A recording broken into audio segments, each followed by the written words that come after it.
Hi, it's Addie Kelzer with Urban Fitness Twin Cities, and we are getting ready to do some exercises that are working on strengthening the muscles of the foot and the ankle, as well as a little bit of flexibility and articulation in those areas.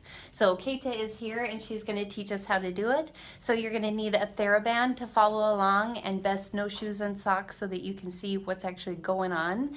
And go ahead and do these with us. So go ahead and take it away. All right, so what you're gonna do is you're gonna take the TheraBand and you're gonna place it over the ball of your foot, not so low that your toes aren't covered and not so high that it's gonna slide off the ball of your foot. So you may need to play around with it to figure out where it's best for you. Then you're gonna take both ends in either one or both hands. You're gonna start with your foot nice and flexed. And what you're gonna do is you're going to start by pushing down through the top of your foot evenly between the inside and outside of your metatarsal, till your ankle's pointed but your toes are flexed. Then you keep your ankle pointed and you point your toes. Yep, now you just flex your toes and then you flex your ankle. When you flex your ankle, make sure you come up as much with your little toe as with your big toe so you don't let it roll outwards, but you keep it nice and flat like there's a wall here. Then we repeat, point your ankle, point your toes, and flex your ankle. Yep, so make sure that when you point your toes and your ankle,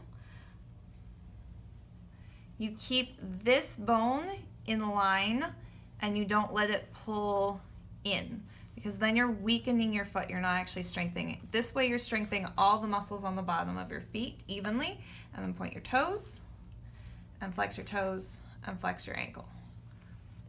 You're gonna do that about 8 times to start out with. When it gets easier, you can do a few more. Then you're just going to do your ankles, point, and flex. So no toes, just your ankles. Good, keep pulling up on this. Yes. And this whole time your knee should be straight. There shouldn't be any movement in your knee. If you're on the ground and you're hyperextended, your foot may come up off, your heel may come up off the floor slightly. So you're gonna do about 8 of those. And then when you've done about 8 of those, you're going to point your ankle and then keep your ankle pointed and then point and flex your toes. And you're gonna do about 8 of these. Make sure that ankle stays in line and it doesn't start to drift closer to center. Yep. And then when you've done 8 of those, you're gonna point your toes, flex your toes and flex your ankle.